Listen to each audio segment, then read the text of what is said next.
Day 6 ng impeachment trial ni Vice President Sara Duterte. Bagamat di patapos ang Article 4 o reklamong grave threats, pinag-usapan na sa oral arguments kanina ang pagpapasabpina sa mga ebidensya sa Article 2 o reklamong unexplained wealth, gaya ng mga tax record at bank transaction ng bise at asawang si Attorney Mans Carpio. May report si Joseph Moro. It should be sent back to the BIR by tomorrow morning in the condition that it was received, meaning sealed. Isang linggo matapos si utos na ibalik sa Bureau of Internal Revenue ang mga kahon ng tax records ni Vice President Sara Duterte, mister na si Attorney Mans Carpio at kanilang mga negosyo, hiniling na ngayon ng prosecution panel na ipasabpina ng Senate Impeachment Court ang mga tax record, pati mga transaction record mula sa ilang bangko at mga report ng Anti-Money Laundering Council bilang ebidensya sa Article 2 ng impeachment complaint. Kailangan makita ng publiko at ng mga senator judge ang tunay na kulay ng vice-presidente at larawan ng kanyang buong pagkatao bilang isang lingkod bayan. Punto ng prosecution, batay sa report ng AMLC, nagsimulang lumaki ang financial activity ng bise mula na magsilbing Vice Mayor ng Davao City noong 2007.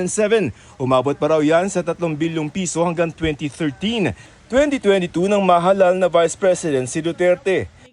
If she amassed staggering amounts of unexplained wealth while she was a vice mayor and mayor, doesn't that say a lot about her unfitness to serve as a vice president?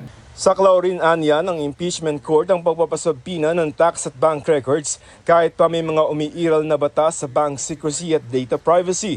Ipinaalala rin ng prosecution na ganito rin ang aksyon noon sa impeachment court ng isakdalang yumaong si dating Chief Justice Renato Corona. Kontra naman ang depensa, hindi nararapat na pati ang bank documents noong hindi pa siya bise ay nais gamiting ebidensya laban sa kanilang kliyente. Kung pagbibigyan ito, malalabag ang karapatan sa due process ng bise. When a subpoena becomes oppressive, when it is unreasonable, and when it is merely issued for the very purpose that there is a hope that somewhere, somehow, something incriminating will come out, it ceases to be an instrument of justice. It becomes a weapon of a fishing expedition. Gate ng depensa, confidential ang mga tax at bank record. At ang pagsiwalat sa mga yan ay paglabag sa saligang batas at ilang desisyon sa Korte Suprema, pati na sa Anti-Money Laundering Act, Tax Code, Bank Secrecy Law at iba pa. Malalabag din aniya ang karapatan ng mister ng bise bilang isang pribadong individual at hindi isang impeachable officer. Let's look at the tax code. Section 270 of which criminalizes disclosure of taxpayers' information. Meron po bang exception sa batas na ito? Meron po, but it is limited. Kasama po bang impeachment? Hindi po. Yun nga pong mga bank account numbers na nakaspecify sa request for the issuance of a subpoena, ang aming posisyon po dyan, yan po ay nakalap doon sa illegal disclosure, with all due respect, na ginawa ng AMLAC before the Committee on Justice. Pagkatapos naman ng isang oras na caucus ng senator judges, The senator judges agreed to study the matter more. The senator judges agreed in caucus to decide on the matter on Monday.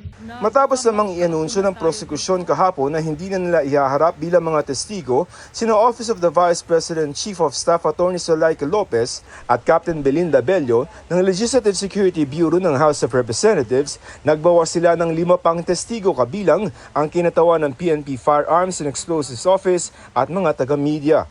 This withdrawal, Your Honor, renders Attorney Melvin Matibag, the NBI Director, as our last witness for threat, who will be testifying this coming Monday.